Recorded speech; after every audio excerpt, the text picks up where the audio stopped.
that when His Excellency the President said that he didn't mean to support gayism, I have a different interpretation, completely different, because once he has said it is bound to happen, and he has laid the conditions under which it will happen.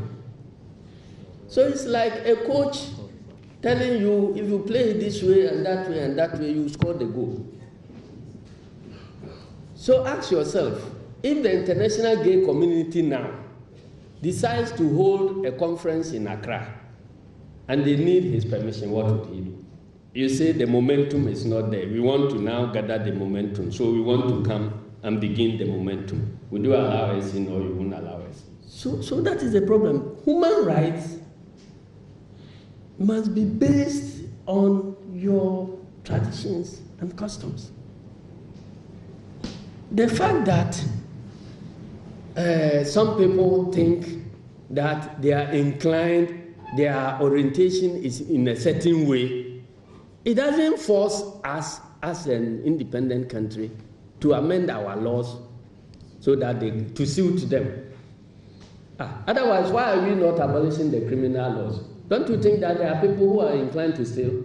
There are people who are inclined to steal. They are psychologically, they are called kleptomaniacs. They have the urge to steal.